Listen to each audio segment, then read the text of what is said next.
following discussion is for educational purposes only and is not intended to diagnose or treat any disease. Please do not apply any of this information without first speaking with your doctor.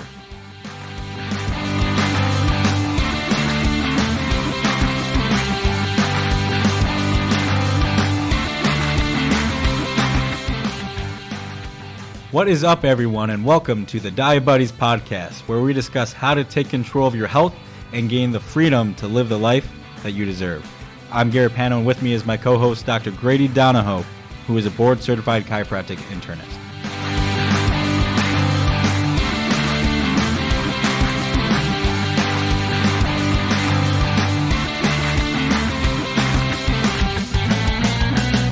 Welcome back, everyone, and fellow diabetes to the Diabetes Podcast. Today we have a very special guest, Dr. Stefan Hussey, who has been on a number of podcasts, has a thriving practice as well as a health coach, has 2 books out right now, and is just a wealth of knowledge on top of being a FuncMed practitioner and chiropractor, but is also a type 1 diabetic. So we are really excited to have him here on the podcast today and kind of dive deep into both, his diabetic story as well as just, more health and more things to understand. So welcome, Dr. Hussey. Thanks for having me. It's awesome to be here. I'm excited about the conversation. Cool. Let's kind of start with, you're a type 1 diabetic. How long you been type 1 diabetic? I was diagnosed when I was 9 years old, and I like sharing, kind of what drove my parents to take me to the doctor, because I think that's different for a lot of people and, different ages. My brother is also type 1, and he was diagnosed at age 22. Oh, wow. Yeah, which was, whenever he called me, it was like, hey, I'm having these symptoms. I was like, oh, I know exactly what you have, But for me, I was in 3rd grade, and what I remember was just feeling really weird, specifically in computer lab. I don't know why in that class, but I just remember feeling like tired, and like my muscles were going to cramp at any minute, but they wouldn't cramp, but they felt like they were going to. And then I remember the computer lab teacher like asking me why I had to go to the bathroom a lot, all the time. And so then my mom was just like, well, maybe I'll just take him to the doctor. And I remember that when they took my blood sugar at the office, it was like over 700 or something like that. And so they were like, yeah, you're type 1. And then they were like, I was really confused as a 9-year-old, but I just remember, the doctor being like, it's nothing crazy, he's going to be okay, but you need to be in the hospital by this afternoon. We were like, oh, and I turned around and my mom was like crying, and I was like, what is going on right now? And then I remember the doctor trying to explain to me what was happening in my body, and just, over my head. But yeah. So it's been a long time. What is that? 24 years or 25 years, something like that. For me. So, it's been a long time, and I've learned a lot along the way. Yeah. Wow. Now that's a pretty high number to come in. And so you weren't even hospitalized right then and there. They said, come back. That seems strange. They said, go home. At this point, it was probably like 11 or 12 or something like that. They said, go home, get your stuff, and then check into the hospital by 3. Oh, okay. All right. That makes a little more sense. Yeah. Besides, your brother, which was later. Yeah. Was anyone else in your family diabetic? Not type 1. I mean, I've had grandparents and great-grandparents that were type 2, but not that I know of type 1. I think I have some like maybe 2nd and 3rd cousins on my dad's side that are also type 1. But yeah, just me and my brother. Growing up, being 9 years old, how was being a type 1 for you throughout all that education, and what kind of relationship did you have with your diabetes during those times? Yeah, so I remember early on, I was just killing it. I remember, and I was probably in a honeymoon phase, but I remember going to the doctors and them just being like, what, your A1C is 6.1? This is crazy, and they just couldn't believe that I was able to do that. And I don't know, I don't remember how I was doing it. I was so young. I don't remember what we were doing, but I I remember being super active kid. So I was just, you couldn't stop me. I was just running everywhere. And I think that, and even in, I think it was fourth or fifth grade, I did like a science fair project that was basically, I would test my blood sugar and then go do some activity and see what would happen to it. And I remember it was really funny because if my blood sugar was on a little bit on the higher end, if I would go and rollerblade or play soccer or something like that, it would actually go higher. And I remember coming in or going to check my blood sugar and just seeing it go higher. And I was like, Mom, this is so stupid. I started crying. The experiment's not working. You know, it's supposed to go down when you exercise, but because that's what I've been told, you know, by the doctors and everything, that, you know, exercise would cause your blood sugar to go down, which is definitely the case for some. But even today, if I'm in normal range and I go do like a hard workout, my blood sugar goes up. And that's gluconeogenesis. You know, my body's making or mobilizing, you know, different substrates so that it can make glucose from them, which for a type 1 sometimes is hard to understand. And as a, you know, fourth or fifth grader, whichever it was, I was just like, this is dumb. And but when I told my endocrinologist about it, which I had a great pediatric endocrinologist, and I still in contact with him today. I don't agree with a lot of the things that he did because he just didn't know, knowing what I know now, but he was amazing at helping me understand what was going on and just working with kids. But when I told him about it, he was like, this is an amazing science project. Cause he was like, this is science, man. You didn't know what was going to happen. And he made me realize that, you know, this is how science works. It doesn't work out. And that's how you learn. And he's like, look what you're going to learn about your body, you know? And he told me kind of what was going on. And I don't remember what he said cause I was so young, but yeah, it was cool. And then in high school, I, you know, went off the deep end and did not take care of myself. And were you using injections at this point, or were you on a pump at all, or what was the? Yeah, so from when I was diagnosed to age 13, I was just on injections. I remember using like the NPH, you know, and then the fast acting and doing the combinations of those at every meal. And then at 13, I got a pump. So I checked back into the hospital and they taught me how to use that. And then from probably age 13 till a year ago, yeah, it's been a year now. I went off the pump a year ago and started doing injections again. So at this point, in high school, I was on the pump, and you know, I regret a lot of things about taking care of myself in high school because I definitely saw, you know, me go from, you know, get on the varsity team and playing soccer as a freshman, and almost starting to losing my starting position as a senior because I just didn't take care of myself. And I didn't realize it because you know, I didn't feel bad or anything like that, but I just wasn't able to perform. You know, I just couldn't run. I got fatigued so quickly. And so coach, you know, just put someone else in and so I didn't realize that was happening at the time, or that was why it was happening. But I realize now that that's why it was happening. And so, you know, then I went off to college, and I started in college is when I started to realize that the way I live my life, and the things that I did every single day, whether it's what I eat, if I worked out, if I avoided toxins, all these different things had an effect on my ability to manage these blood sugars that I had fought back and forth with my parents about managing throughout high school, you know? And I was like, oh, why did nobody ever tell me this? You know, why was it always, oh, eat whatever you want, just take more insulin? You know, or, you know, don't worry about stress levels. Don't worry about anything. Just, it was all about, you know, my insulin levels, or let's check your thyroid again. Let's make sure it's okay. Or let's do whatever, you know. It was never about my lifestyle and that I could change that. And so in college is when I didn't know what I wanted to do. So I was just kind of like taking classes, and I started to realize that biology and chemistry classes were very hard unless I applied them to something. Like when I got passionate about health, I was like, oh, now all this stuff makes sense. I can apply it. And so I started doing real well in these classes because I could apply it to that.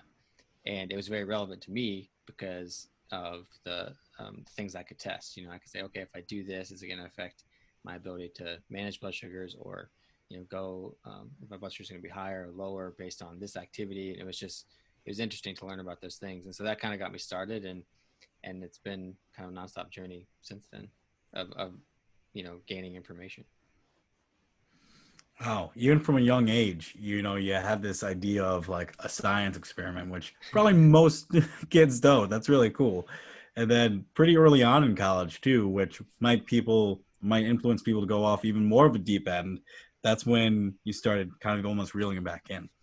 Uh, that's a pretty amazing feat. But yeah, I can definitely relate when you said, you didn't realize how it was affecting your athletes, and I didn't even or athletically. I didn't even realize that till I was talking to, Dr. Donahoe over here one day, and we both wrestled, and he was like, "Oh, when my blood sugar was great, like I pinned everybody," and I was like, "Oh, mine was." I went and specifically would not give myself insulin to cut weight.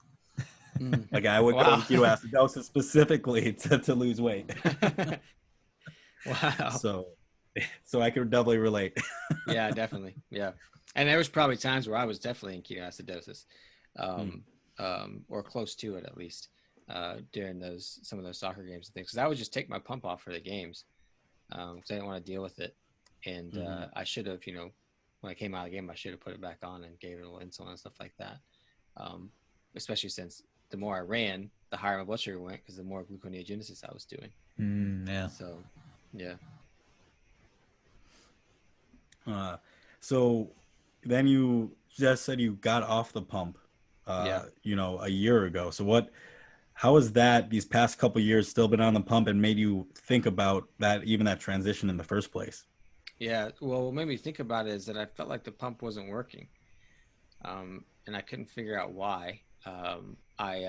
Like with the pump, they say, put it in, fattier tissue, it absorbs better and that kind of stuff. And I don't really have much fat on me, so I was running out of places to rotate them, and I've actually had endocrinologists tell me, put it up in your shoulder blade. And I was like, no, that just sounds really uncomfortable, And so I don't know if it was just, the places had scar tissue and the sites weren't working as well, or I've even had theories as to, maybe that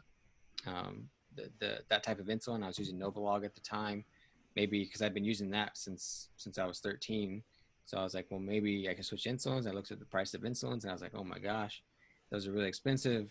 And I thought that, well, maybe I'll just try, going back to the, like a long lasting insulin and then a short acting for meals and stuff, and just seeing what I can do. And yeah, I feel like it works a lot better, and I definitely have more, sites I can inject, and I feel like I have better control. And I felt like I was losing control. So that's what kind of spawned that. And so, yeah, now, but also at the same time, I was transitioning to a very heavy animal-based diet. And I was thinking, well, how that wouldn't be affecting it. How would that, I should make it easier to control, but with the pump, it just didn't seem to be working. So one thing I learned very quickly, even while I was on the pump, is that when you're not eating a ton of carbohydrates, you need to bolus for protein, Yes. which no one had ever told me before. And so I was figuring that stuff out around 4 years ago or so, because that threw me for a loop when I would totally eliminate carbohydrates and have these high protein meals, and blood sugar wouldn't spike, but 3 hours later it was high, and I was like, what's going on? And so that's something I've had to use, because even now on injections, if I give myself like the fast acting for a meal, or like the super fast acting, like the one that acts within 5 minutes is done within 2 hours, like Novolog or Humalog or something like that, I'll go low, because it just doesn't digest that fast. And so now I'm using Novolin R. But I don't give directly after meals. I wait like maybe 20 or 30 minutes and then I give it. And that seems to work for me. So I'm just having to like kind of play with these things and inject in certain timelines, based on what I eat. And really I eat the same thing every day. So it's easy to figure out. Yeah, it's a easier science experiment, not very many variables. Yeah, that's right. So let's dive into your diet then, since you brought that up. Take us through kind of your typical day as far as your diet goes. Yeah, well, I guess I can start with how I got to this diet, because so you know, in high school, I ate, you know, just standard American diet. And then in college, I was just eating from the cafeteria. And so there was just lots of processed foods and that kind of stuff. And so you can imagine how frustrated I was when I felt like I had better control then, when in these last, you know, few years when I went off the pump because I was trying to figure things out, I felt like I had less control and I was eating better than ever. Mm-hmm. So that was frustrating. But yeah, eventually I started learning that, you know, whole foods was the way to go, and that regardless of how many carbohydrates or proteins or fats, like your macros, I was eating, whole foods were just so much easier to control blood sugars if I just stuck to those. And if I ate a processed food, it was just terrible. And I couldn't, you know, get anything in control, anything in range. And so, yeah, whole foods started there, and then, you know, more like whole foods paleo type of thing. And then eventually, you know, discovered like low carbohydrate, and because, you know, as a diabetic, he was taught all about the carbohydrates. And so I thought that Mm-hmm. you couldn't eat anything without a carbohydrate. I didn't know that was even an option, you know? And then probably like 8 years ago, I came across that, and I was just like, man, I should try this out. And so I did, and that was super easy to control. And so then I mean, today I eat a very animal-based diet. It's probably 95 to 98% animal foods. Um, and the plant foods that I get are usually, if I have a low blood sugar, which is pretty rare, um, I'll eat some sort of carbohydrate in a plant food, and then spices and things like that. In various animal foods that I eat, I'll get some spices. So, but what led me to that was that, you know, as a child, I wasn't just randomly diagnosed with type 1. I had this history of autoimmune inflammatory conditions. Well, I guess just one autoimmune condition, which is type 1, but a lot of inflammatory conditions. So I had chronic hives, I had asthma, I had allergies, all kinds of stuff. I had IBS. And so, Wow. yeah. And I'm not so changing my diet and stuff, I got rid of most of that, but there were still some things, um, like I was still like mildly allergic to cats. I used to be really allergic to cats. But then it got to the point where I could, you know, be around them. They could be in the house and I'd be okay. But if they came up and I petted them, or they rubbed against my face, or if I pet them and touched my eyes, it would still get me. And so I've always looked for how can I control that, you know, inflammatory response. And I used to still break out in hives sometimes, not like I used to when I was a kid. They used to just be all over me, like hives, like as big, one as big as my chest, you know, just right there. Wow. And so I would still get like around my waistline, like around the pants line, I would still get a hive or two sometimes on occasion. So I was just like, well, what can I do? I've always been looking to control that. And so then this whole animal-based carnivore thing came out, and I was like, well, I'll try it. And I have to say that I am no longer allergic to cats. Cool. We have two, and I could lick one and I'd be fine, you know, and which is crazy to me because it has never Yeah. been like that my whole life. Um, and so it's kind of cool. So I know that there's some anti-inflammatory effect. Now, I can't say that I'll do this forever, but and I don't think that it's necessary for everyone to do to achieve health or manage type 1 diabetes. But it definitely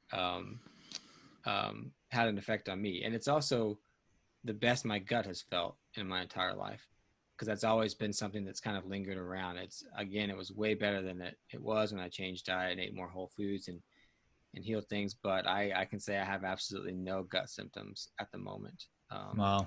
So yeah, which is exciting for me. So, I mean, the next step, which I was actually thinking about recently, is like, okay, well, what plants am I going to add back in, and how am I going to experiment on this stuff to see what I can tolerate? Because doing this type of diet has been incredibly gut healing for me. But now that the gut's healed, I want to see if it can tolerate some Yeah. things more than it could before. Yeah. So yeah, so my diet's pretty animal based, so lots of protein, and the number one thing I get is, isn't that going to destroy your kidneys, especially as a type 1 diabetic, which we can talk about if you want to. But Yeah, but definitely. yeah, so just about like, it's really high protein, and I try not to add a bunch of extra fat, as far as like fat that doesn't come with the protein that I'm eating. Okay. Just because I feel like the right ratios are there, nature made them that way, and that's the way they should be. Unless I was, some extreme athlete or something like that and needed more energy in some form, then maybe I would do that. But yeah, that's pretty much what I'm eating today, these days. And so I eat like twice a day. I usually get breakfast and eat lunch and dinner, and then I just give myself. I use about 16 long-lasting units. I use Lantus, and then for meals, it's anywhere from maybe 4 units of Novolin R up to maybe 6 or 7, depending on the size of the meal, how hungry I am at that time. And even then, sometimes I break up that Novolin R to like a few hours after I eat, like a little bit, 20 minutes after I eat, and then maybe some more 2 hours. Yeah. So yeah, And that's pretty much what I do. That's per meal. So you're doing 4 to 6 per meal, or per total day for the 2 meals? I'd say 4 to 6 per meal. Gotcha. Yeah. That's still such a small amount. And if you're using that as a metric, that is a clear win. Yeah. And so I really want there to be, instead of a continuous glucose monitor, a continuous insulin monitor. Like I want to compare myself to an insulin sensitive non-diabetic, and I want to see how much insulin I'm having to use versus how much they're using, because, I'm just injecting it into a muscle. So I'm just relying on proper absorption. And so I don't know if I require more just to get that much more absorbed so that it works, whereas a normal person is getting it right from the pancreas into the bloodstream. So I want to know all that stuff, which, I gotta find someone willing to do that research and develop an insulin monitor, because I have no idea, like, is that a good amount of insulin? We're talking about hyperinsulinemia and that kind of stuff. Is that a comparable amount to someone who's non-diabetic? And I just don't know. Yeah, that would be really interesting to find out. With your meals, you said sometimes you split up the dosage of that. Does that depend on how much fat is in the meal? Because I know for me, when I have a meal that's higher in fat, I do have to split it up more so than if it's lower in fat. Is that what you find too? Yeah, that's what I was finding. So I was adding a lot more fat. I was eating a lot of suet, which was like the fat from around the kidney in a cow, just to increase calories. And then I realized I didn't need that many calories, like I was eating. But yeah, I did have to split it up more when I had more fat. If I gave it all, even 20 minutes after the meal, if I gave it the whole dose, I would go low. And so I would split it up, because I guess the fat slowed down the digestion a little bit. And so, so yeah, sometimes I even feel like I have gastroparesis or something, because my digestion is slow, which would make sense, I think, being type 1 as long as I have, and being uncontrolled at times. And so yeah, all those things I'm just kind of sorting through, and it's so dynamic, what I tell you guys today may not be the same thing I'm doing in a month, because of things that change. And as I age, things are going to change. So I'm just kind of rolling with it, Yeah, I gotcha. Do you also eat a lot of organ meats to try to get other nutrients, or is it mainly just like skeletal muscle type meats? I definitely do organ meats, and actually did an interesting, I guess, another experiment maybe about a month ago. It didn't really pan out or do anything, but I was, again, trying to reduce the any type of inflammatory sort of reaction. So I was trying to reduce histamine as much as possible. And so I started eating kidney and taking desiccated kidney supplements, because that has diamine oxidase, which helps you break down histamine. It's what your adrenals and your kidneys actually make, so you can break down histamine. But I was just giving myself more of it. And like for the first week I was taking it, I had these really weird low blood sugars. And I was like, am I lowering histamine? And that's like somehow interfering with it was interfering with insulin receptors or something like that. And now all of a sudden I'm more insulin sensitive and I'm making myself go low. And so I toned back on the insulin a little bit, and then and that worked for a little while. It was fine. And then I started getting higher blood sugars again. And I was like, okay, that went back up. It's kind of like the change did something to my ability to use this insulin. But then once my body figured it out, it went back to normal. So that was interesting. So anyways, yeah, I do organ meats. I eat liver. and then heart and kidney sometimes. And sometimes I take the desiccated liver or the desiccated organ supplements. Okay. So yeah. Do you think that when you were taking, you know, those supplements, it was more of you're decreasing histamine production, and that inflammation, those types of cytokines lowered the, you know, the actual insulin receptor, or and then that's what happened, or what do you actually think was going on? And then eventually you became, you know, more normalized to Mm. that type of breakdown, and so that's why the insulin then went up, because your sensitivity then changed once you were kind of accustomed to that breakdown. Like, do you have any other thoughts about, you know, those potential pathways? The only thing I can think of is just inflammation in general. So like if I Mm, was, yeah, like decreasing cytokines, or if the histamine was just getting in the way. So I did some research and I found that there is some connection between histamine and the effect on the insulin receptors. It didn't really specifically, I couldn't find a study that specifically said that higher histamine will, cause resistance to the receptors, insulin resistance or anything mm, like that. But there was some things that suggested that they do interact with each other in some way and they can affect each other. And so that could have been what was going on. And then why it normalized, I don't know. It could have been just my body got used to, or maybe initially I had that the diamine oxidase in there, and it wasn't really doing what it was supposed to. But then my body figured out how to use it, because usually diamine mm, oxidase comes from somewhere different. So yeah, so I don't know exactly, but I think it has to do something with inflammation, mm. because when we're inflamed, that definitely um, can raise your insulin requirements, for sure, just because your body's not going to respond to that insulin. They're not going to use that insulin when you're in an inflamed state, use it like it should be. So yeah. I think on the subject, you know, you even said something that we almost glossed over, that when you got to more of this whole animal based diet, you know, your other inflammatory conditions kind of calm down too. Mm-hmm. And I think a lot of people don't even know that's really possible. And I see a lot of people, even in the diabetic community, thinking, it's always an interesting question when I hear somebody, can your food cause type 1 diabetes? The direct answer is obviously no, but in an indirect way, your inflammation state and your autoimmune state directly impacts how you use those things and how your body processes those things. So Right. to hear you even going back about those hives and how those, you can lick your cat, like to say you have an IgE reaction back for your whole life and now you don't, is incredible and Mm-hmm. almost empowering, or it should be empowering.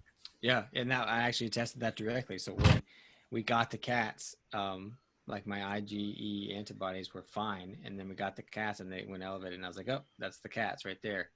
I was Oh. like, well, I hope it's not a parasite, but it's probably the cats. And then Mm. when I went on an animal-based diet, probably after the first 3 months, I tested again, and they had been elevated ever since we got the cats. Every time I did blood work, and then after I went carnivore, they were normal again.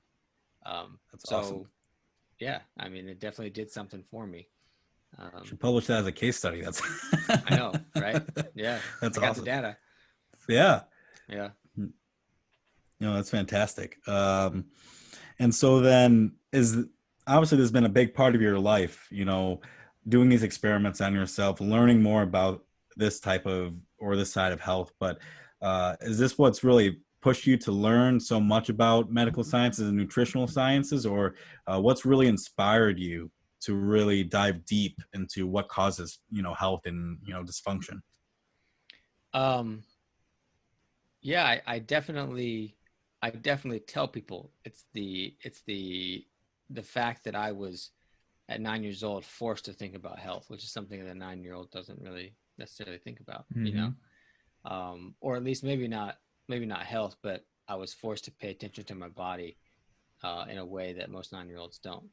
Um, and so, yeah, I guess that kind of inspired maybe this experimenting side of myself, where I would just say, well, I can have an effect on my body doing different things. Let's test it and see what's better or worse.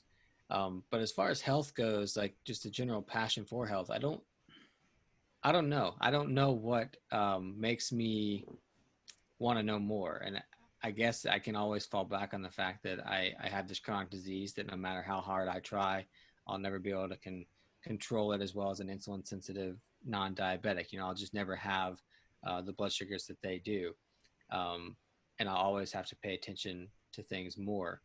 And I think that, I guess, you know, lots of people or many people take advantage of the fact that they don't have to pay attention to it.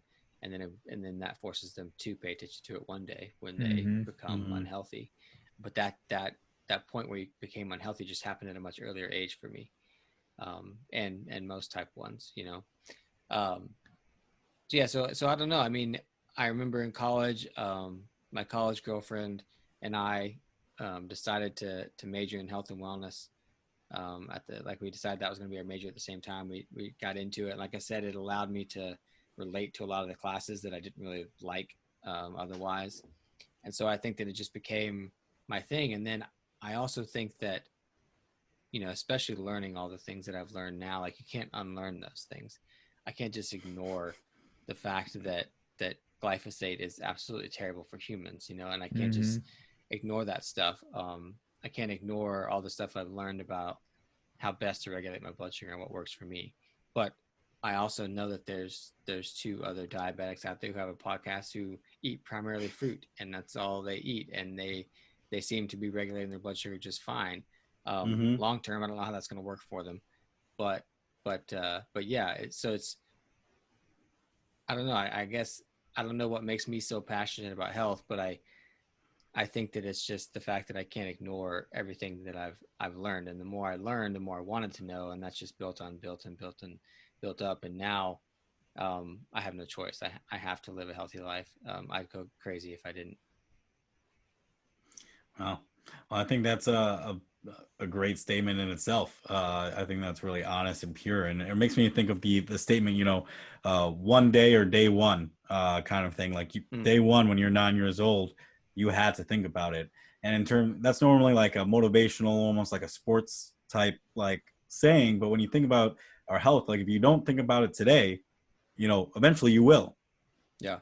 It's unfortunate, but so that's one day in the future. But today being day one, or for you when you're 9 years old, you know, you're forced to. So sometimes I wish I could unlearn some of the things I've learned. Yeah, the sweet full bliss of not feeling guilty if I have like a, you know, a cheeseburger, you know, or something like I know exactly how it's going to interact with me. Right. Yeah. Exactly. Yeah. And sometimes I feel like I'm annoying to people because, well, I remember after chiropractic school, I went to live in Ireland for 2 years, and I practiced there for 2 years. And, cool. And ironically, that was when I decided to stop drinking alcohol. So I went to Ireland. And so here I am trying to meet people in Ireland, and you know, we go out to bars and stuff, and they say, "You want to drink?" And I'm like, "No, I don't drink." And so they're thinking one of 2 things. One, this guy's no fun, or 2, I just made them feel bad because they're drinking, you know, like, "Oh, I don't drink." And they say, "Why?" Sometimes they say why. Most of the time people just respect it and say, you know, you never know, their father could have been an alcoholic or something like that. But sometimes they say why, and I say, because it's not good for you. It's like, there's no way around it. It's just like, I decided to for health reasons. And now they're like, this guy's a jerk. He just made me feel bad because I just, you know, drank 4 beers. So yeah, it was interesting because that's what it was, you know, like I'd go and play soccer with these guys, and they'd always go out for a drink afterwards every single time. And, you know, I started to go with them and just kind of hung out and socialized, but then I just felt like it got, you know, they just got weird. I don't know, like people just didn't want to talk to someone. And then they would all start getting drunk, and I'm sitting here sober, and I'm like, well, this is no fun. It's not near as funny as they think. Yeah. You know, that kind of stuff. And there's nothing wrong with people if they want to drink. I don't care. Like I don't judge people at all. But I just found that it's been like that for lots of different things, you know. And I'm so I love my family, like my immediate family, so much, because they've always been like, so what are you eating now? You know, we want to make sure you have something, or because they know that it's always different, and they know that it's important to me. But yeah, it's been interesting because it almost gets to the point where conversations about like trivial things. I feel like that don't really matter as far as like the future of our planet and the health of our species and health of humans in general. I'm just kind of like, I don't really want to talk about that. I don't really want to talk about, the latest episode of whatever.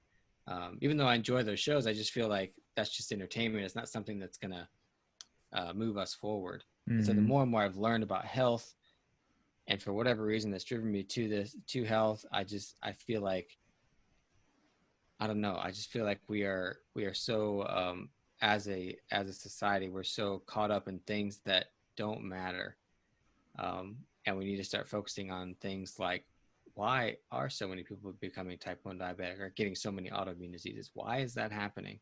Mm-hmm.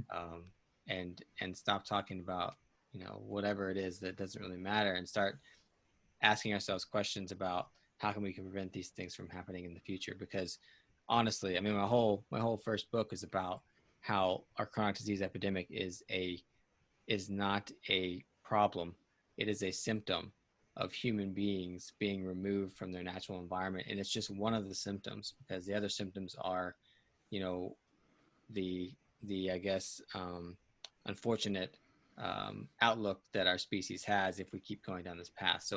Um, so yeah, that just got real serious, but that's stuff that I kind of care about. And it's all stemmed from, I think, how early I was affected by a disease.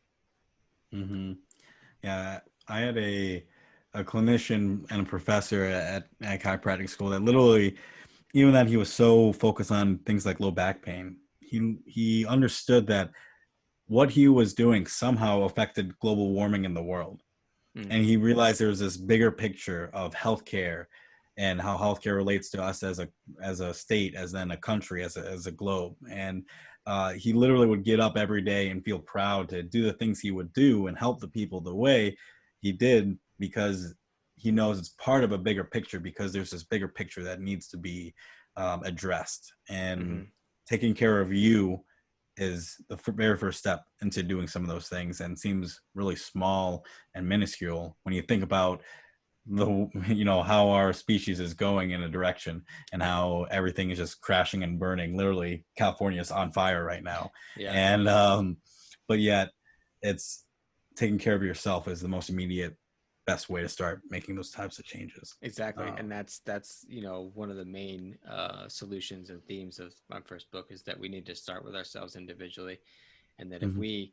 the same things that are destroying our health are the same things that are destroying the planet. And if everybody started making decisions that were best for health, we would see a huge shift in the problems and issues going wrong on the planet, I think. Yeah, Yeah, definitely. yeah, I Yeah. agree. I think it almost reinforces the point that people need to pay attention to their health, because a lot of times they don't understand the symptoms that they're having is related to the habits that they go throughout the day. But at the same time, a lot of people have a hard time identifying that they are having symptoms, like even just a Mm. simple like belching and burping. Like people think that's normal, and that's Mm. not normal. Like that's a sign that you're not digesting very well. And so like having the thought just popped in my head, like having everybody on a continuous glucose monitor or some sort of thing that helps them understand that what they're eating is actually impacting their blood sugar, and that has effects not only immediately but then down the road too. Yeah, it also empowers them too, because you say, Yeah. "Hey, look, you've got control. You can change this right now.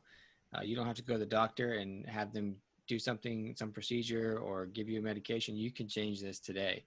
And Mm-hmm. I think the most important thing is that we've outsourced the ability to improve our health to a medical profession that's not really interested in health, and so that's a big problem. Mm-hmm. And so if you can empower people and show them that they can take back control of their health individually, it's one of the best things you can give to people. Yeah, yeah, absolutely. So when you're working with patients and you're working with clients, is there, if they come in with a lot of, inflammatory conditions and, just very generic, do you think that addressing the diet is number one, or getting them to move and exercise is number one. Obviously, we want people to do both those simultaneously, but what do you think is like the easiest thing for somebody to start doing when taking their health back? Um, the easiest thing is definitely, well, I feel diet, but I can't say the same for everybody. Um, I think that some people would, um, find it easier to exercise. That gets them out there more. Um, but I will say that I'm a firm believer that doesn't matter how much you exercise. If your diet's not good, you can't out exercise a bad diet. You just can't. Mm-hmm. But I really like to bring to people's attention that in the health industry, um, diet and exercise are talked about very, very heavily, and those are very, very important. However, they are not the only two things we need to be worried about when we're talking about what's causing um, our epidemic of chronic disease. So I just did a webinar for our patients at the clinic, and I was showing that, the My Plate document from the government and the Harvard food pyramid and that kind of stuff, and showing what they were telling us to do, and then I showed these graphs that I stole from somebody else, but I showed these graphs that showed that Americans are doing what these recommendations are saying. They are exercising more. They are drinking less. They are smoking less. They are eating according to those guidelines. They're eating more fruits and vegetables, more grains, things like that, which I don't necessarily agree with that we have to eat those things. But we are doing those things, yet chronic disease is still skyrocketing. So it's like clearly those things are important, and we can argue about what the best diet is to eat. But there are more things to talk about, and those things to me are the amount of toxins that we're exposed to um, this day and age, starting with heavy metals, and then going to plastics and phthalates, and then all the synthetic chemicals that our bodies have never really had to deal with. And then the other big one, I think, is autonomic nervous system balance, and the imbalance in our stress response that we have, living in, having our evolved stress response and being in our modern day world. It's just not a very good match. And so when that stress response doesn't develop properly, and when it's constantly stimulated, that creates a lot of issues. And then the third one, I think, is a huge issue that I don't know the solution to. All I can do now is create awareness to it, is electromagnetic fields.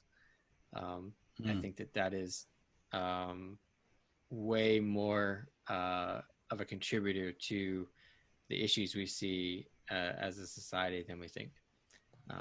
So yeah, I like to draw attention to that. That health is way more than just diet and exercise, and that it also explains why people can just have their diet and exercise spot on. They're eating a completely whole foods diet. They do the right amount of exercise. They've got it all nailed down, but they still have symptoms. So yeah. Yeah, I think that's a great point, that it's not all just about diet and exercise, because I know so many people that come into my office that they have a perfect diet and they exercise and they do all these good things, but yet they still have just like disastrous symptoms. So being able to help them navigate the things that they're missing, whether it's the environmental stressors, the toxic exposure. There's a lot of things that go into it, and I'm sure a lot of people listening to this get overwhelmed by all these different things that they might have to pay attention to.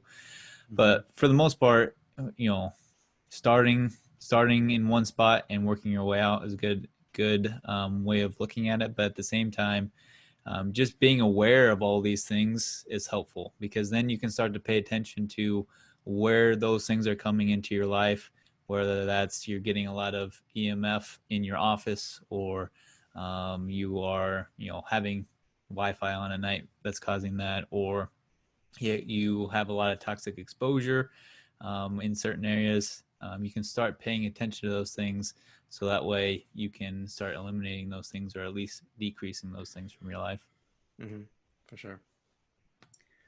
Yeah, I think it can definitely be overwhelming for somebody just starting off. Couple, I think a lot of people have heard about, toxins, and if anything, maybe people have seen, oh, you should stay away from BPAs. Obviously, there's way more, like you said, heavy metals and plenty of other things to be aware of, and how you can be exposed to those type of toxins. But probably not a lot of people, and it's probably something that, we don't talk enough about on this podcast, is the whole autonomic balance that you brought up too. Just and so because we haven't talked about it, how do you go through patients? How do you go through with your clients? And can you just dive a little bit more on what that means to some people? Yeah. So this is one of the hardest ones. Well, that and EMF are some of the hardest things that I have to address with clients, because it does, lots of times it does involve like um, major shifts in the way they're living their life. And sometimes it's things that you can't get rid of, you know. So the autonomic nervous system, this is how I explain it. I tell people that it's the system in our body that's perceiving our environment through our senses, and telling your body if we're in a safe or threatening environment.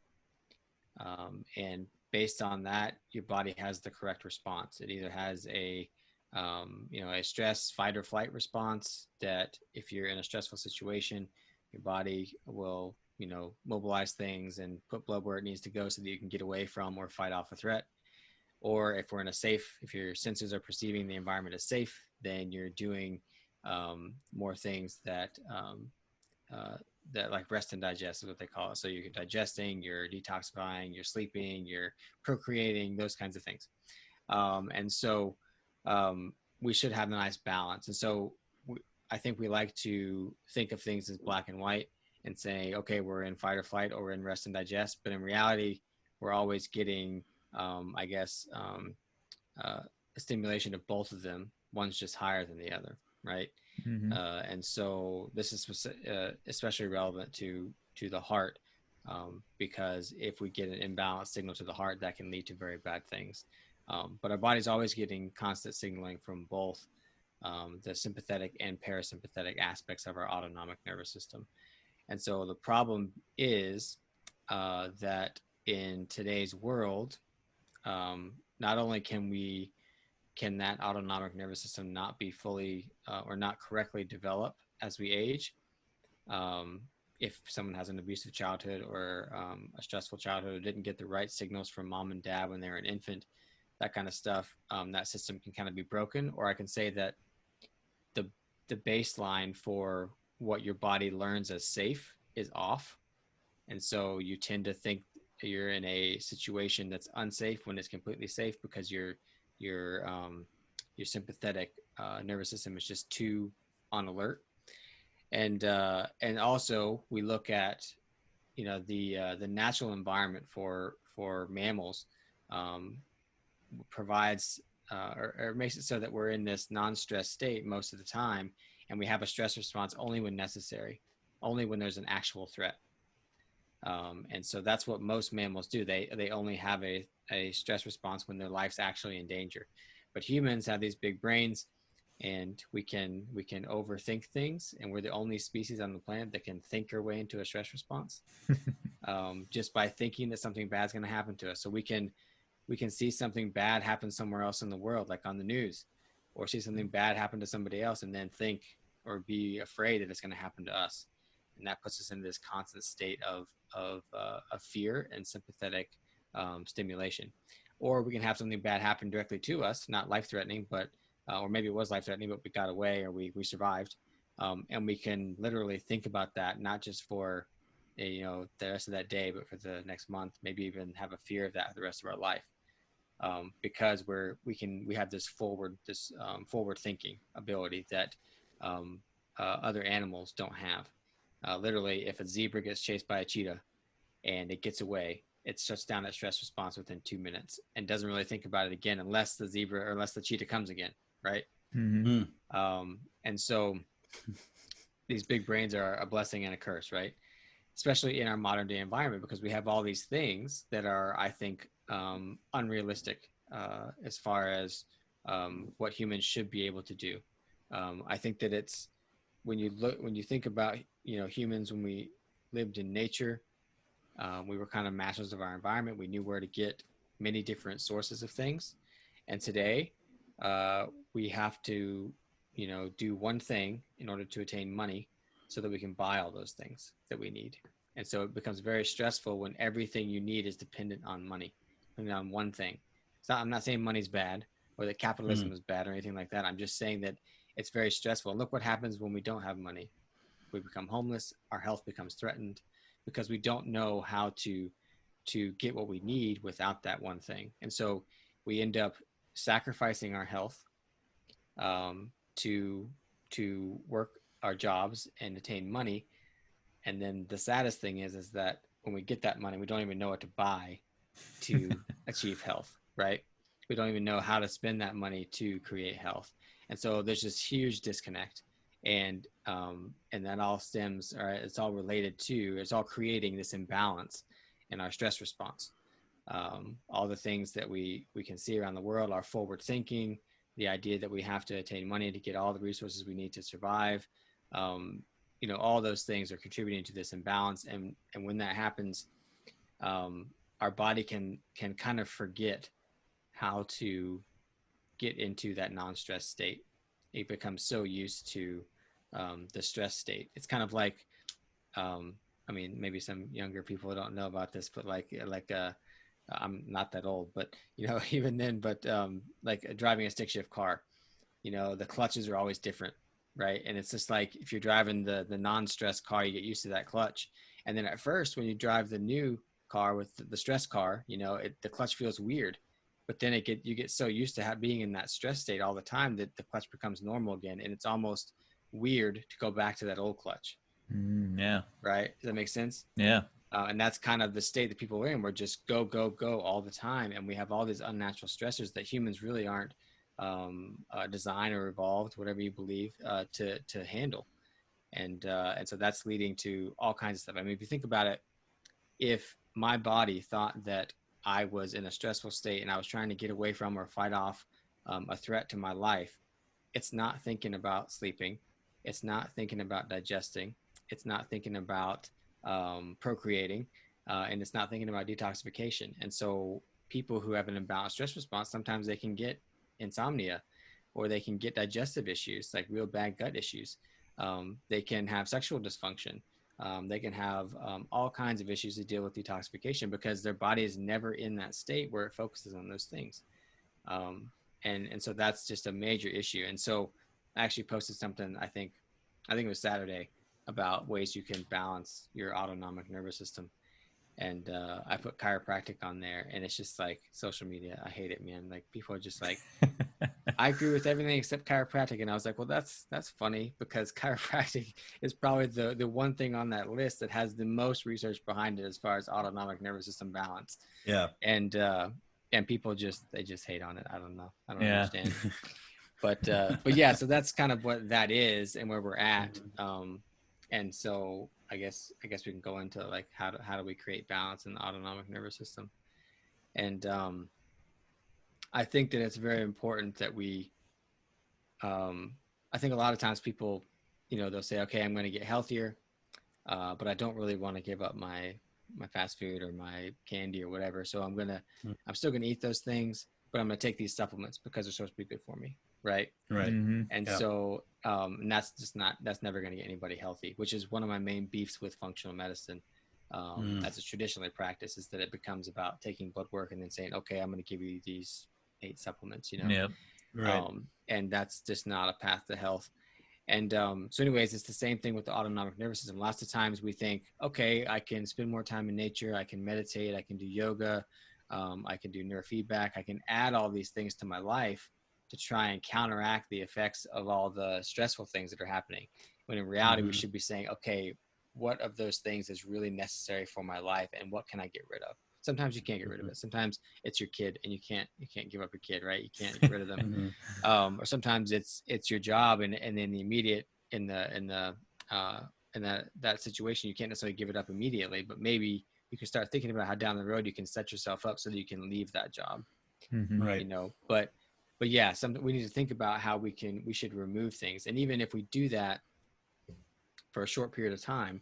Like one of the coolest things I've heard in the last year is something called dopamine fasting, where you basically just you take, you know, half a day or a whole day if you can, and you just basically get rid of everything that can cause a dopamine surge, which dopamine is like the feel good hormone. So, you know, every time we get a notification on our phone, we get a little surge of dopamine, or things like that. Or every time, even we talk to somebody or we eat, you know, or we eat something, that we get a little surge of dopamine. So it's, when we do a dopamine fast, it's literally, we're doing pretty much nothing. You know, we're not watching TV, we're not eating, we're not, we don't have our phones near us, we're not interacting with people, we're not, listening to music or anything like that. It's really hard to do, but it really trains your body to stop having that immediate, you know, stress response, because the dopamine is a feel good thing, but it gets you addicted to those things that cause these little stress responses, you know. And so it can be really resetting to your body to just go like what I do, or what I attempt to do, because it's really hard. It's I set my hammock up in the woods in my backyard, and I just try and sit there all day, and I just write about whatever I'm thinking, or, you know, and I can only do that for so long, but it is really nice, if you can keep yourself from worrying about all the things you're ignoring, you know. But yeah, so like that's, Like, you guys can comment or say whatever you think about all of that I just said. that's like monk training. Exactly. Yeah. Yeah. You know, I feel like that'd be really hard to do, because even, you know, not interacting with people. So yeah, being secluded, and then even, you know, the thoughts, you know, it's then becomes a lot of mental strength to not think about certain things, you know, literally just let thoughts come through you and pass through you. That's a really hard skill to develop. And dopamine fasting sounds really interesting. And it would almost seem like you definitely need to do like baby steps to get in there, because the people who developed all our social media apps definitely knew what they were doing when it came to Yeah. notifications and buzzes and beeps and casinos. You Yeah. know, Yeah, for sure. Yeah. so I'm not sure Kind how of you feel scary. about all that. Oh yeah, absolutely. Yeah, yeah. I've actually never heard of dopamine fasting, but I'm really interested now. So I think I might have to try that here in the Yeah, near even if it's future. just for like, you know, 4 hours or something, see if you Yeah. can do it, you know. Mm-hmm. Yeah. Yeah. Yeah. And I love your point about chiropractic and balancing the autonomics, because while you were talking, I was thinking about like how much, especially now, you know, in these last 8 months where COVID and all the stress and the election and all that stuff that's going on, that's causing so much stress. And all my patients just come in, and I see, just like through my assessment, I can see how much their nervous system is out of whack as far as their autonomics. And then so every time they come in, I just do everything I can to help drive their parasympathetics, and calm down their sympathetics.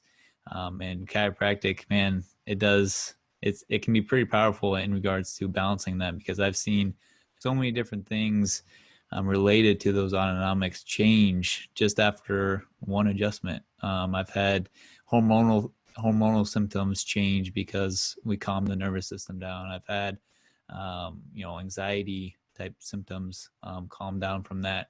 And so, yeah, chiropractic is one of my biggest tools as far as helping balance the nervous system, taking the stress off of a person's body. For sure. Yeah, I make it a point to, like people will have heard that I said procreation, and you know, just being sexually active and reproducing, you know, like I make it a point that there's a huge impact there, because I jokingly say, and my wife doesn't like this, but I jokingly say that I've gotten 4 women pregnant through chiropractic, you know, Nice. Yep. because and one of them was very early on. It was just when I was in clinic in school. One of my friends' wives, and I was just like, haha. So I joke with him about that.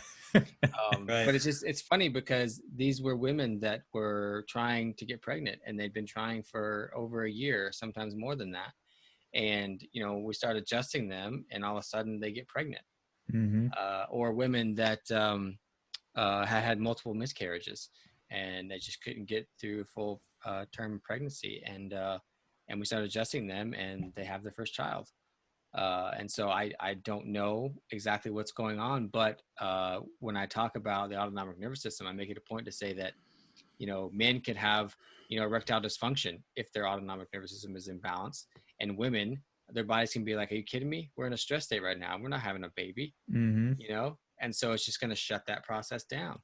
And then we start balancing that, which chiropractic, it's very clear in the research that it has that effect. It balances the autonomic nervous system.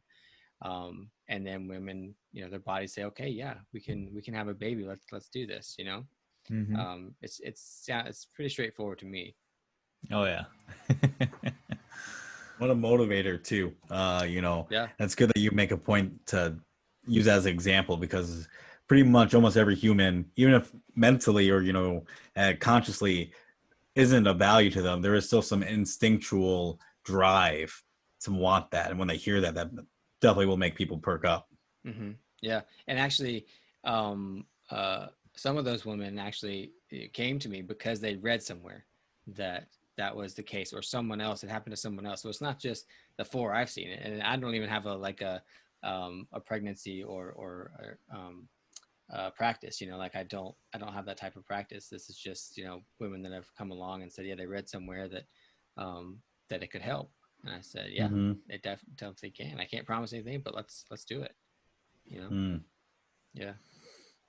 Wow, very cool. And you can even then see, relating back to diabetes, you could be changing nothing. Nothing could be different about how you're living your life besides the stress that you're then exposed to, whether it be from whatever factor. And then you might see your insulin resistance change and your blood sugar go higher, and you need more insulin for whatever reason. To tie it back all into that, if nothing has changed, but all of a sudden what you were doing wasn't working anymore, your autonomic nervous system might be way more wound up.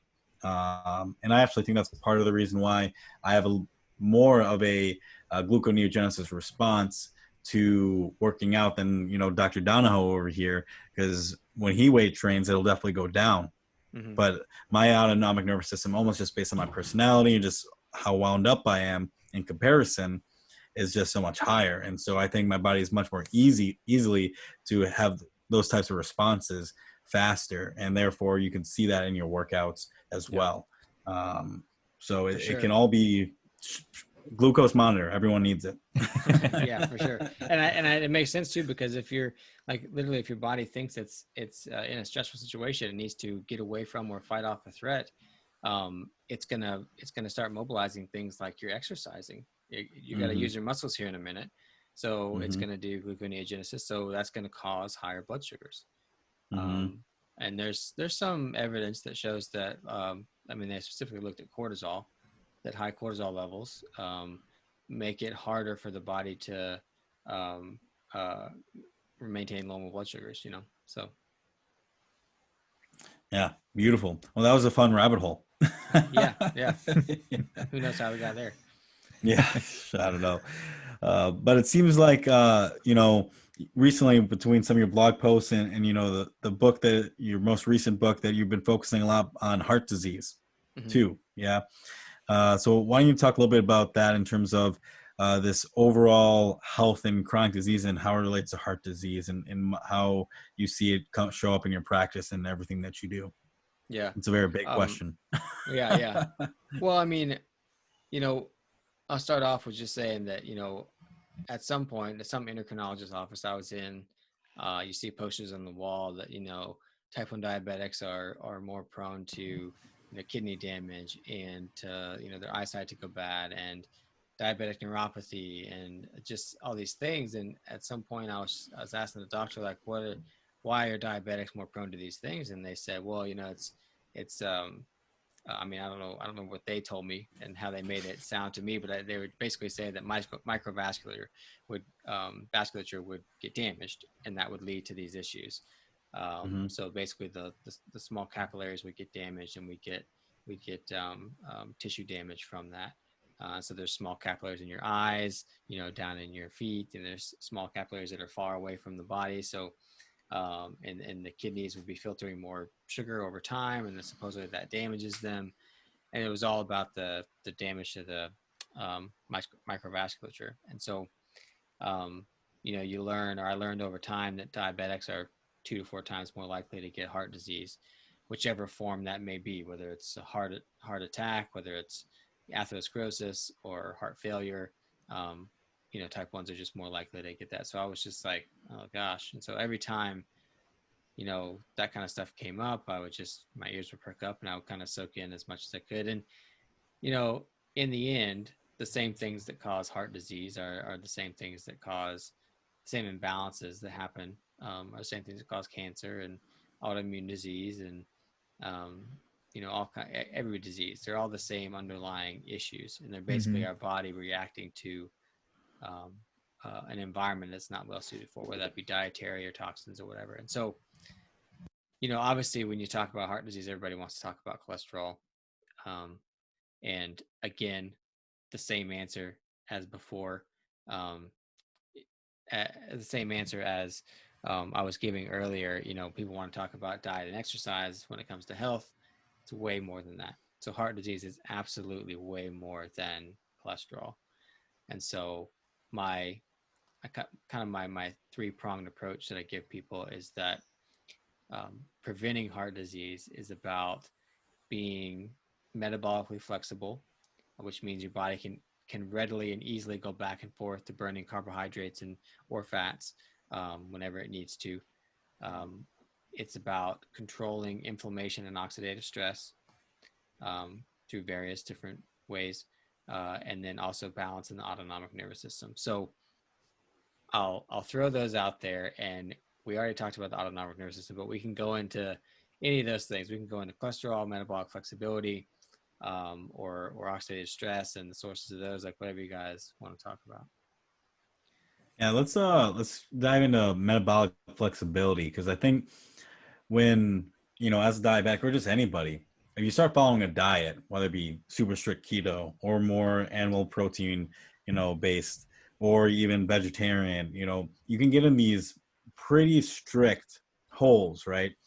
And then once you come out of it, you might have even worse response, you know, if you start changing things up. And this idea of flexibility, be able to burn both fat when needed or carbs when needed, and but not yet a damage or be really a hindrance on your body, I think is a really important concept, because I feel like that more mimics what is in reality, or what was more primal to us as humans at one point. And I think most people don't even think about that. How am I going to come out of this diet? What will this really look like? Will this damage me? You know, so I'm really interested by the idea of metabolic flexibility. Mm-hmm. Um, yeah, and I like that you said that, because the way I tell people what metabolism is, it's the ability of your body to take what you eat and digest it, metabolize it in a way that doesn't harm you. I love that. Because if you're eating the wrong foods, your body has to do a lot of things to digest and process that food that may end up harming you. And so metabolic flexibility is, you know, our bodies have this amazing ability to to be able to use multiple different fuel sources. It can use fats, carbohydrates, it can use alcohol, it can use protein in dire situations, but it can do all those things to keep you alive. Now, the two main ones are fats and carbohydrates. And if you think about it, in nature, there's I really can't think of any situation where a food from nature would come with both fats and carbohydrates at the same time. We've made a lot of modern foods that way. I always give the example of a cupcake. That is the perfect, you know, fat and carbohydrate rich food. And so when we think about metabolic flexibility, your body has mechanisms that allow it to burn fat and allow it to burn carbohydrates. And most of the time it's burning both at the same time, but there's predominantly burning one or the other.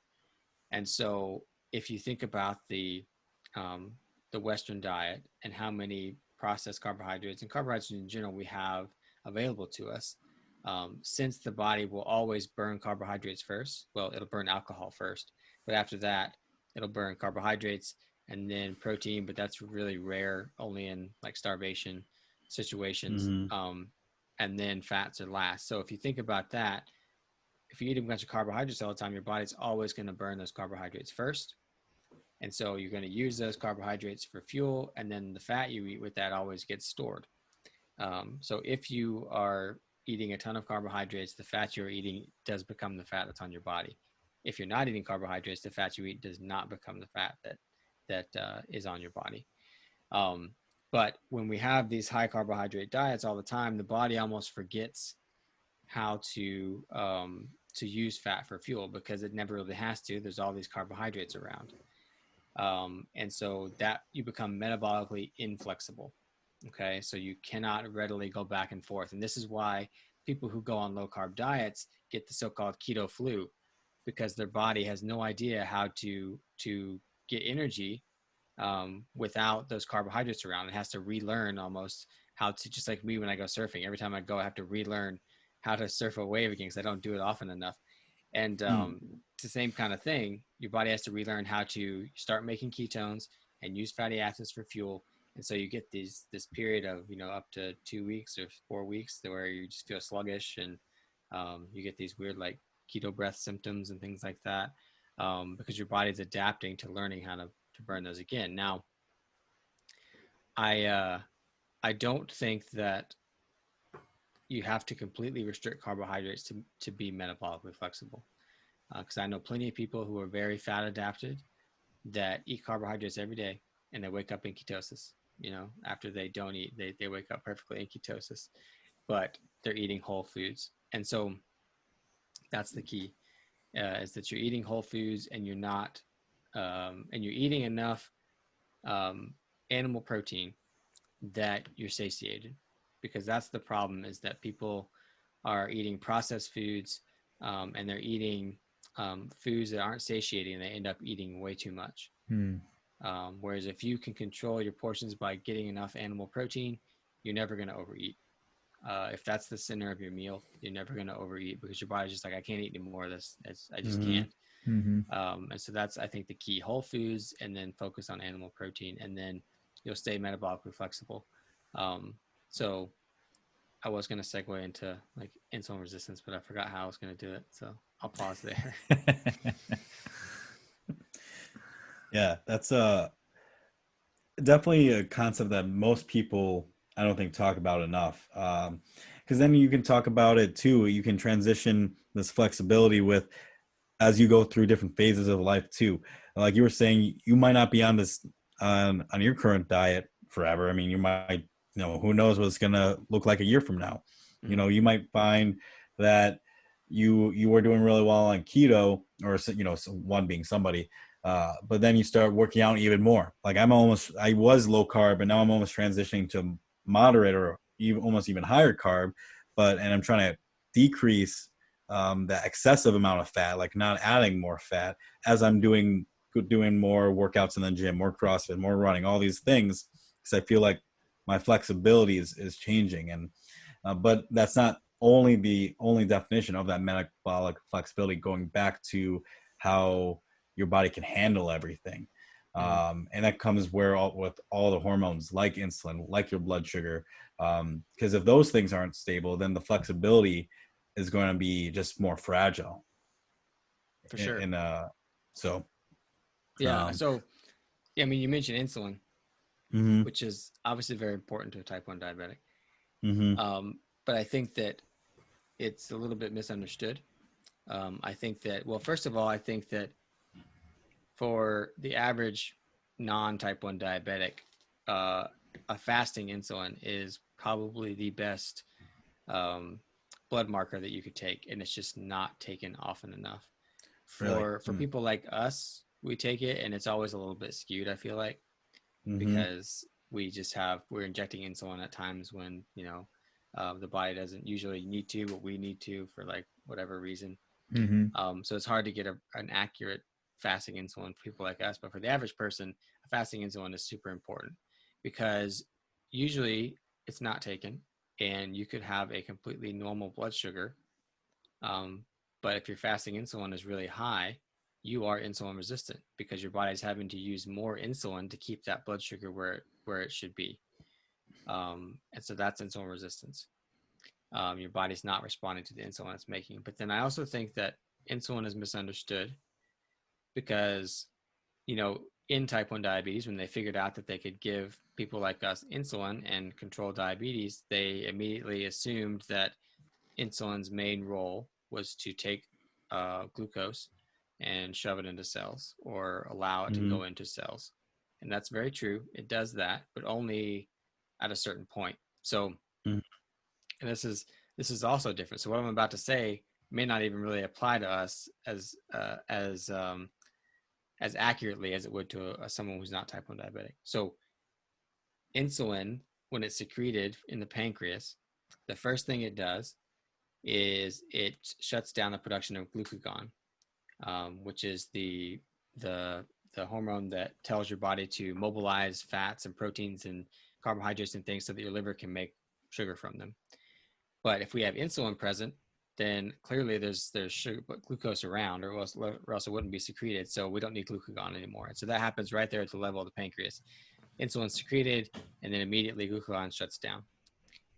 So you can imagine, as a type 1 diabetic, if we're not injecting it right near the pancreas, that's not happening right away. We're injecting it in our arm or a leg or something like that. So it's a little bit of a delayed response there for that. But then the second thing it does is insulin winds up near the liver, and it tells the liver to shut down gluconeogenesis. Because obviously if insulin's around, then we don't need more sugar because there was sugar in the blood that told the body to secrete insulin.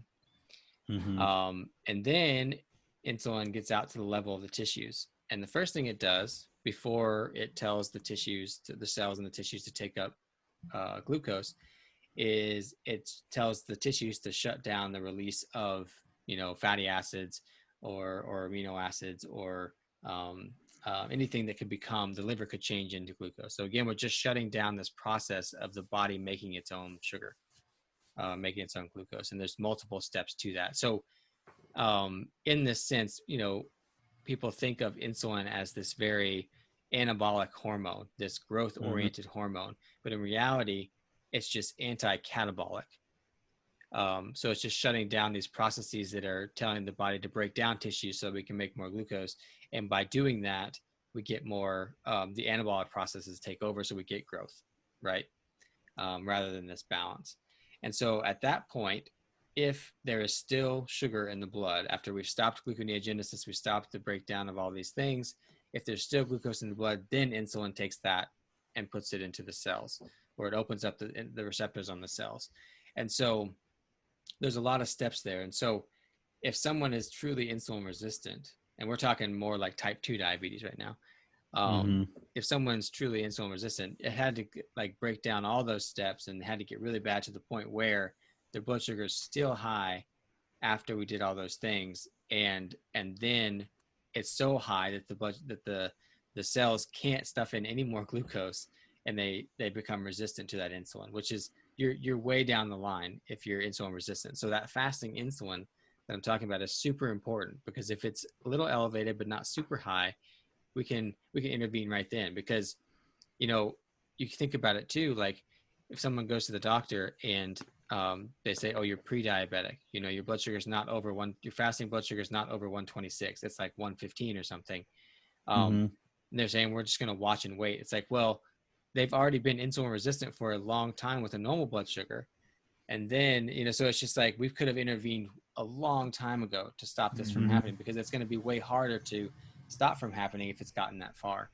Right. And so I like people to understand that that's the process of insulin, and it does more than just control blood sugar. And so from a type 1 diabetic perspective, we really need to think about that. Because when I take insulin in my arm or somewhere, it's going to take a lot longer for that to get absorbed through the tissue, because it's not going directly into the bloodstream, and for it to make it to the pancreas and to the liver and to the rest of the tissues to shut down this whole process of breaking tissues down to make glucose. So it's really, really complex, and we have to think about it that way and not just putting sugar in cells, Totally agree, 100%. I think, and you said one thing I would just want to echo too. Well, a couple of things. I would echo it all. But, insulin is not anabolic, but anti-catabolic, and that leaves the room for growth. Or, if you are thinking about it from the anabolic standpoint, I think so many people do think about it as this anabolic hormone. So I think that's really important, number one. And number two, I remember when I was learning that about GLUT4. So insulin gets sugar into the cell through GLUT4, but GLUT4 is only needed, or insulin and GLUT4's relationship is only on adipose, skeletal muscle, and then what is it? Heart? No, yeah, on cardiac cells. It's not even needed for neurons. It's not needed for brain tissue. It's not needed for sperm. It's not needed for all your other tissue types. Like, don't need insulin. And how much of your energy is your brain consume of your body, but yet your brain doesn't need insulin to get that energy. Exactly. Right? And it's it does so many more things than just glucose into the cell. Yeah. And I like that you say that too, because when you talk about how, the fat cells and the muscle cells are the ones that are really controlling the whole show here. And so if we think about that, this is very relevant to type 1 diabetes, but it's explaining what happens in type 2. So if you're a type 1 diabetic and you're eating a bunch of vegetable oils, stop right now. Don't do that anymore. Because I think this may have been why I saw a little bit of reduction in insulin when I cleaned up my diet, because I wasn't type 2 diabetic. I wasn't insulin resistant, but I probably was a little bit and didn't know it, because when you eat polyunsaturated fats, those are said to be so good for us, and this can take us back to heart disease too. But polyunsaturated fats are said to be heart healthy and super good for us. So we're mainly talking about vegetable oils. We're talking about canola oil, corn oil, safflower oil, soy oil, those types of things. When your body uses those fats for fuel, because of the way the double bonds are and why it's unsaturated in the first place, because of that, this may get technical, but it changes the ratio of basically the molecules that hold electrons that help us make energy. It changes the ratio in when our body uses those for fuel to make energy from them. That's all we really have to go in there. But because that ratio changes, that sends a signal to fat cells to be insulin sensitive, which you're like, great, insulin sensitivity, great, that's great, right? No, not in fat cells.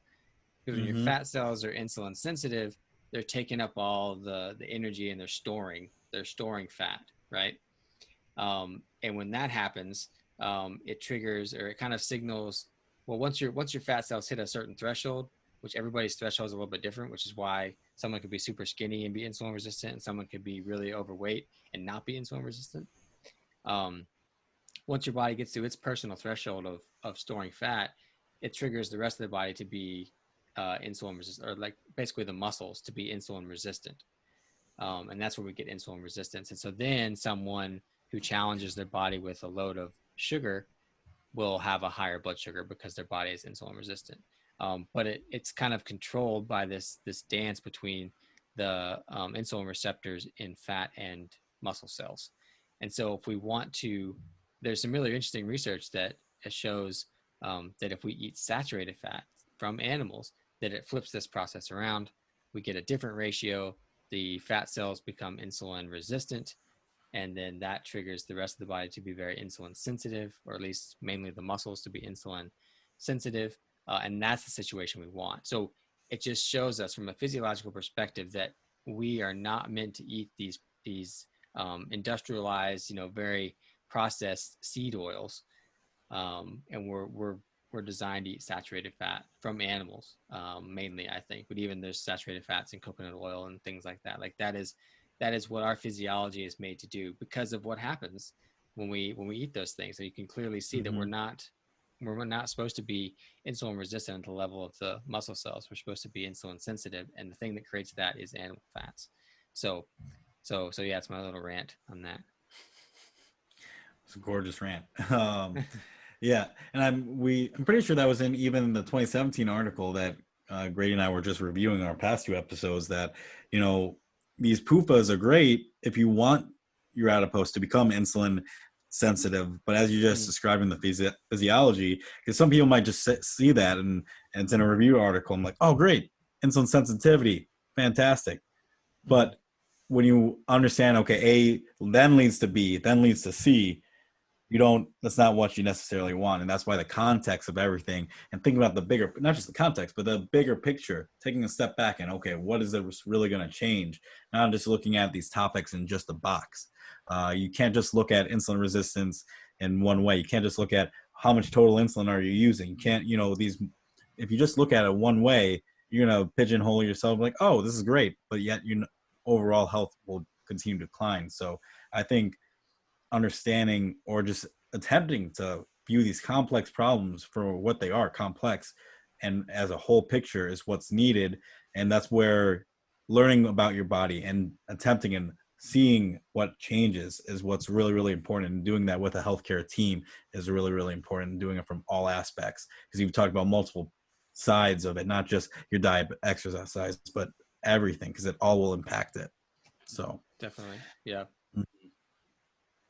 So, and then I also did want to ask you the insulin's role when it comes to heart disease specifically, since we're kind of like going in and out of a bunch of different topics, but since we're kind of getting probably near the end of this recording, just I think a lot of people will be interested to hear your perspective on how that plays a role, which would probably be my guesses in a similar way. You've already kind of talked about a lot of Well, things. just to kind of bring it all back together then, like, so, so I mean, I don't think that, like hyperinsulinemia, like high levels of insulin, is directly causative in heart disease. However, if you have hyperinsulinemia, then you are definitely setting yourself up for heart disease. It's like one of those things you can test and say, okay, yeah, other things, since you're hyperinsulinemic, then other things are also happening that are causing heart disease. And those things are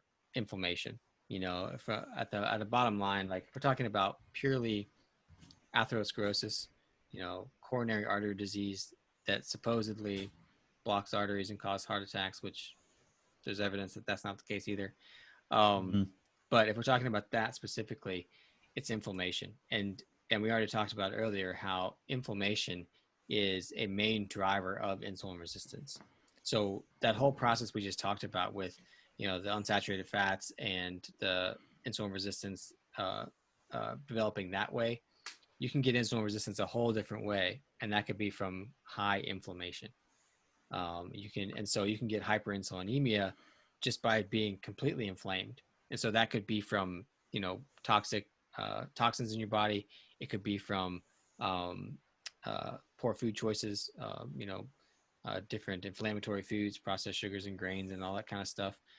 It could be from endotoxemia, from leaky gut and poor dental health. It could be from, there's endless examples of how we could be inflamed. And so you start to see this picture of the world. Stress, we talked about stress, that could be one of them. We talked about this world that humans are living in, and how this inflammation, it's hard to avoid all these sources of inflammation. And so you really have to kind of be diligent about these things. And so that inflammation is what's really driving heart disease. And so people want to talk about cholesterol, and they want to talk about LDL and particle size and all this kind of stuff. And all that stuff is mostly irrelevant if we don't have inflammation in the body, if we don't have oxidative stress, because, cholesterol has never been the cause of heart disease, and it never will be, even when, even if the cholesterol is damaged and, they look at LDL particle size and it's smaller because it's more damaged. It's like, yeah, maybe those are going to contribute to it, but they're only caused by that oxidative stress and inflammation from all the poor health habits that we have as a society. And so without those things there, I am pretty convinced, based on what I've looked at, that LDL, regardless of particle size, regardless of particle count, it's pretty irrelevant. And that there's plenty of research that shows that people with higher LDL and higher cholesterol in general live longer and have less chronic disease, including heart disease, as they age. So that's a whole backstory there about that whole mess. But yeah, it's hyperinsulinemia is again just another. It's not the problem. It's another symptom of what's going on that's creating diseases of all kinds, but heart disease we can talk about specifically. So Mm. Yeah, and I think as diabetics, I don't know why I keep seeing this in like different diabetic forms, but there's this fear of injecting insulin and having too much insulin because of how you're controlling it and relating it to heart disease or relating to cancer. And I was like, I don't know who told you injecting so much insulin is going to give you cancer. And I was like, doesn't mean that there's not some kind of association in the background. But as a type 1, that shouldn't be your main priority. Your main priority should be learning how to live with your diabetes and then decrease inflammation and decrease all these other stressors. But then if you are perceiving, because we're already great, like you said, at making ourselves stressed out, and what you're doing is going to give yourself heart disease or cancer, and you're just going to be losing that battle every day. Yeah, and it's interesting that you say that too, and I'm glad you brought that up. That it's kind of a different ball game with us type ones, because yeah, like I should inject as much insulin as I need to control my blood sugar, you know. But even then, I've questioned and I've had thought processes before that it may not be the high blood sugars that are so problematic. They're not good. I don't want them. But even like a slightly higher but stable blood sugar could be okay. Um, but yeah, it's for someone to get to the point, like a normal person that's not type 1 diabetic, to get to the point where they're hyperinsulinemic, things have gone really wrong, and they've been going wrong for a long time. If I could go out and eat a cake right now and have to give myself tons of insulin to cover that, right? And go, in a few hours, or the next time I could take a fasting insulin, and it would be super high, because I just injected that insulin into my body. I know it, and so it's a different ballgame. Like I needed that insulin, even though it made me hyperinsulinemic for a while, potentially, maybe.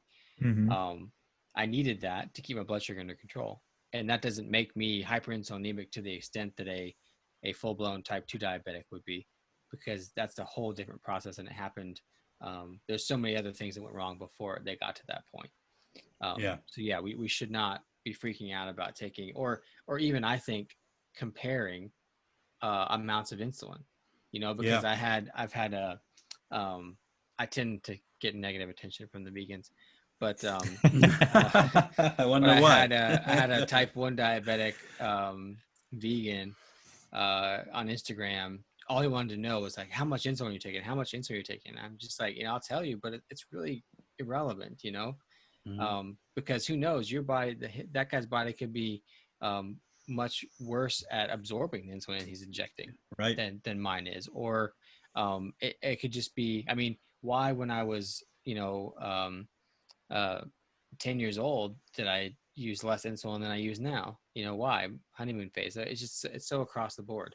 And we shouldn't be comparing that. We should really be just focused on, I think even more than blood sugar levels, we should be focused on inflammation, markers of inflammation, like C-reactive protein, or lipid peroxides, or 8-hydroxy-2-deoxyguanosine, which is just a marker of DNA damage, or I don't know, F2 isoprostanes, just all the different markers, GGT, that kind of stuff, just markers of oxidative stress that we could look at, because that's really what I care about as far as long-term health, is how much oxidative stress and inflammation we have.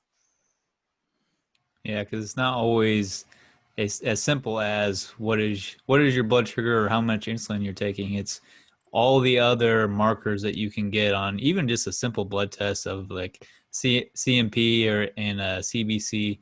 There's so many different things that you can delineate from those numbers because of their relationships, not just the individual numbers. Because a lot of people come in and say, "Oh, my doctor said that everything's perfect," and then when I look at it, I'm like, "Well, maybe just looking at it at the surface level, it looks fine, but those relationships say something different." And so taking a step back and looking at the big picture of your health is something you constantly need to do, because we can, especially us type 1 diabetics, where we're always experimenting with different things, different forms of exercise, fasting, diet, all those things. We get focused on how is it affecting my blood sugar, which is a good window into our bodies of what's going on. But at the same time, we also need to take a step back and look at the big picture of the overall function of our body. Because I know there's been times where I've pigeonholed myself into looking like my blood sugars are really great, but then everything else was like on fire. And I'm like, oh, okay, this isn't good. Yeah, Yeah. for sure. Yeah. I'm surprised that you're such a big proponent of fasting insulin, opposed to like something like C-peptide or something like that, on blood markers, especially on, type 2 or just even non-diabetics. Because I feel like that's such more of a stable type marker, and there's less variability in terms of that moment in time, what's going on with them. Yeah. Well, C-peptide for sure. Yeah. I mean, I like that marker as well. It's, we know what it's going to be for us. Yeah.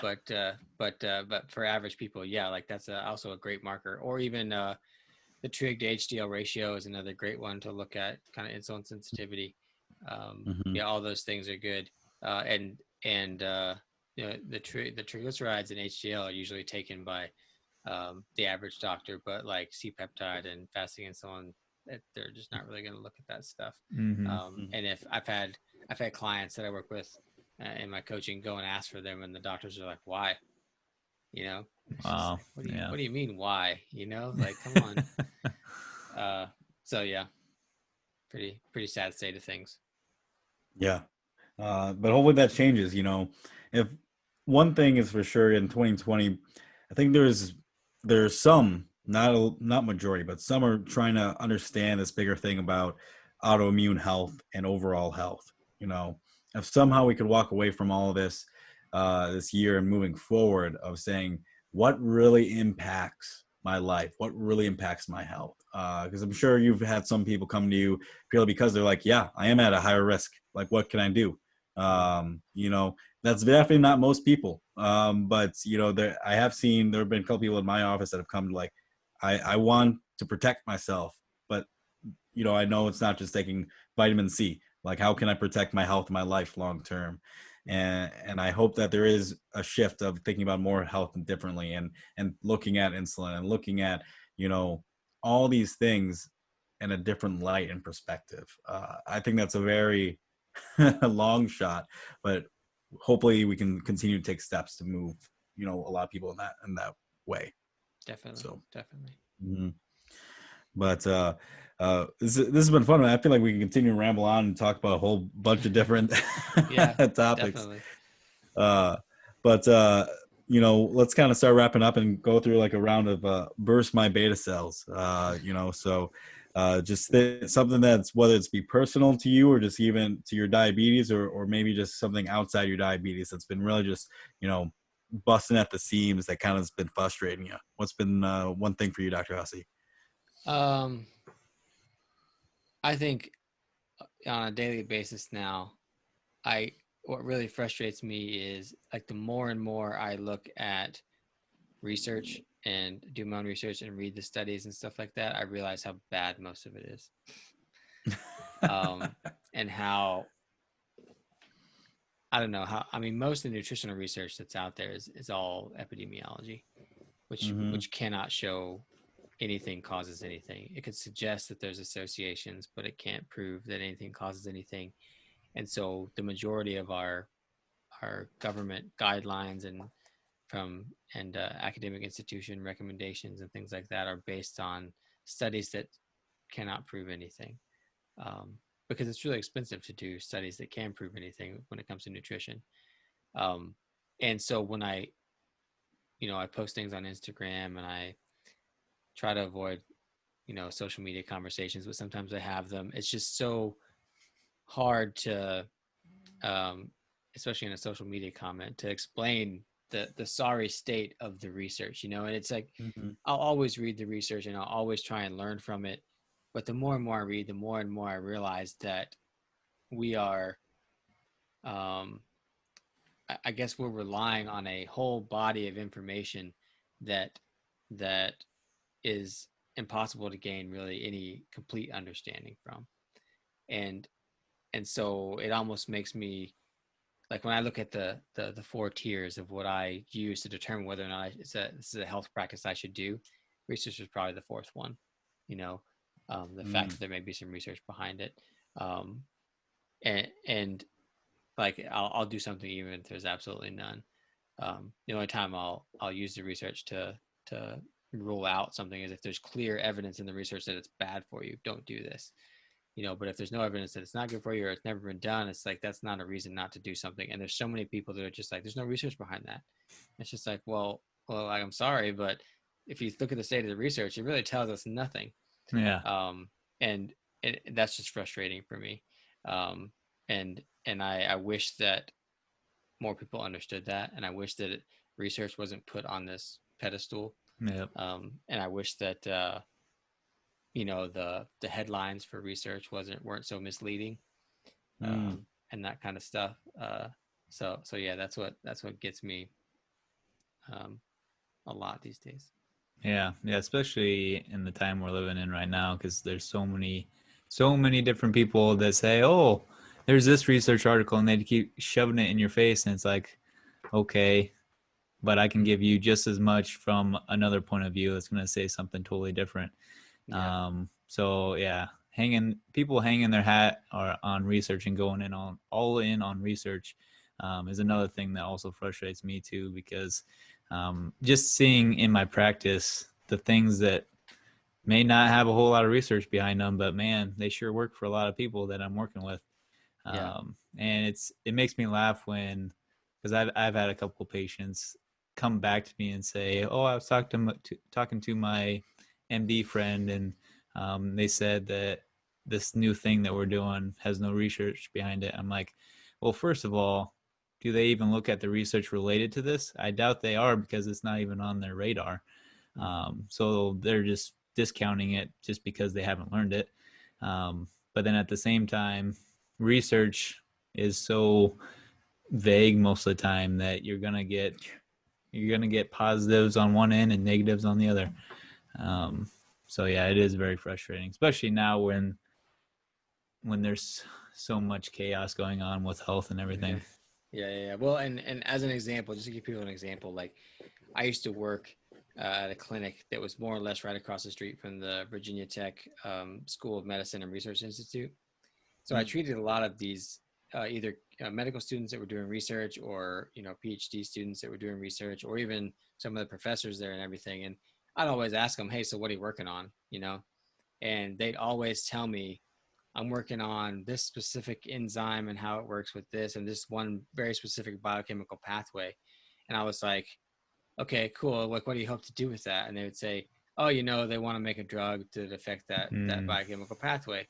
And so then I started to realize how reductionist our understanding of the body is, and how we only really know components of it, and how we're probably never going to understand the full complexity of this biological ecosystem that is a human body. Mm-hmm. And to think that we ever will is kind of egotistical. And so when you start to realize that, you realize that all this research really tells us nothing about how the body actually works.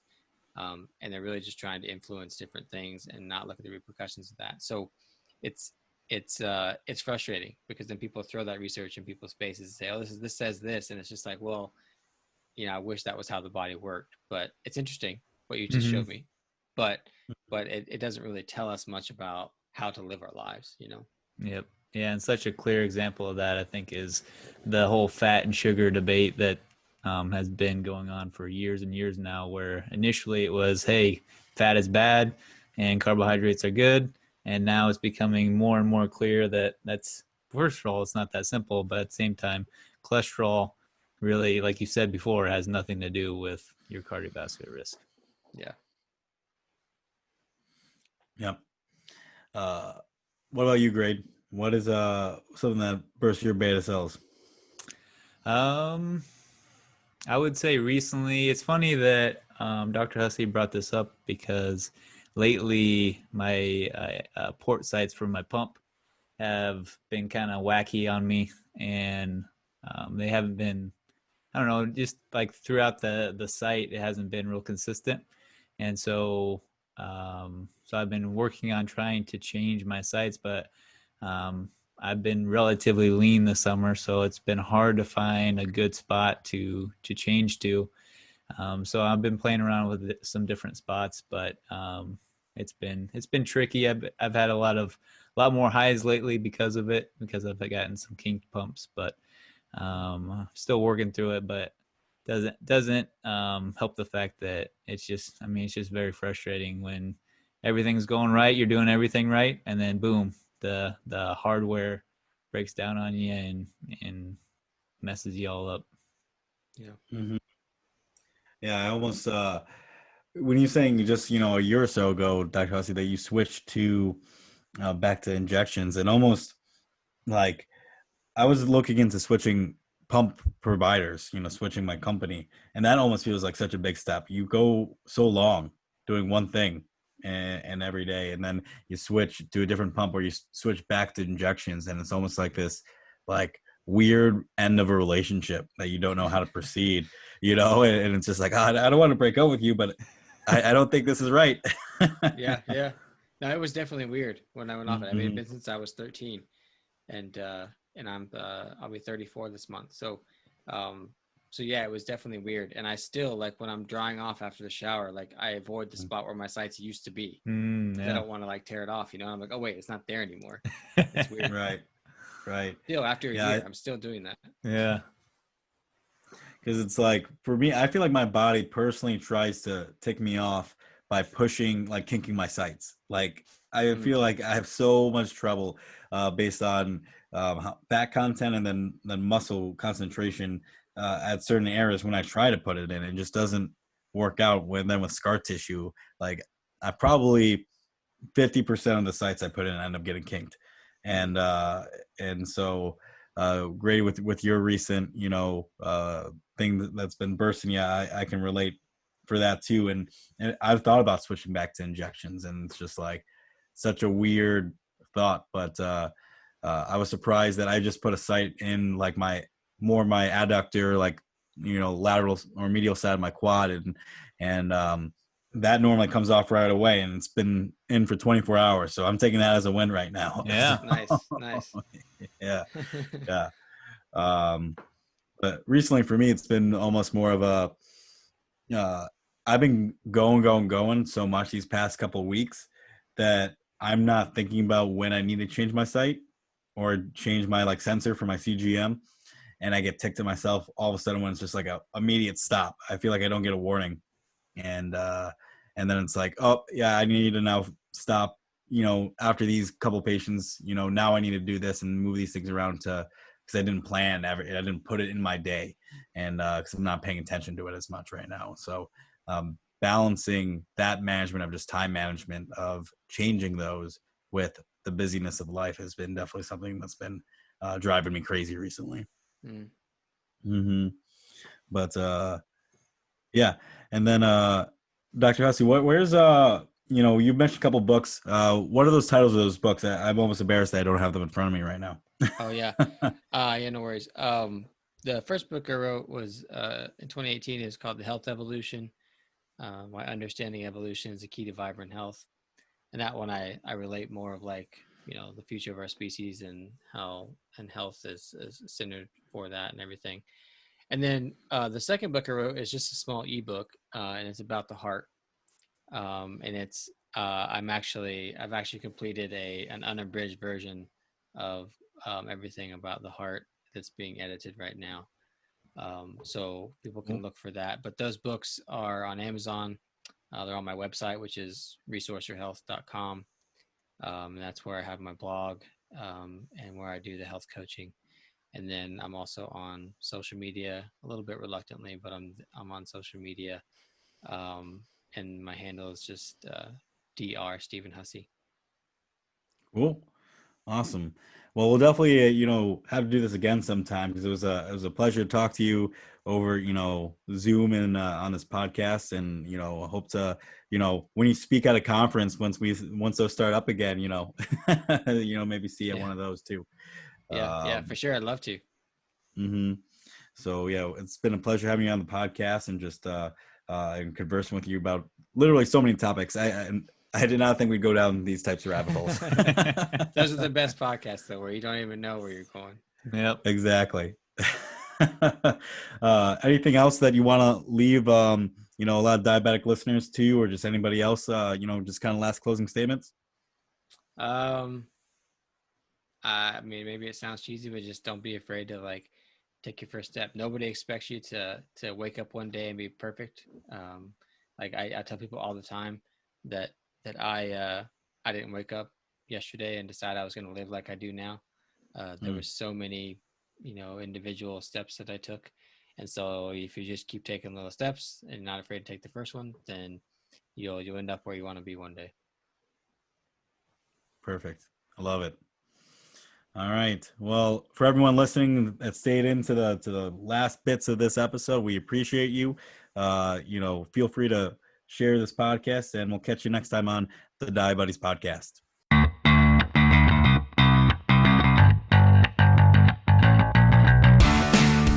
Thank you so much for listening to today's episode. If you found value in today's conversation, we would appreciate it if you gave a 5-star review. It really helps us branch out our community and get our message across to those who really need to hear it.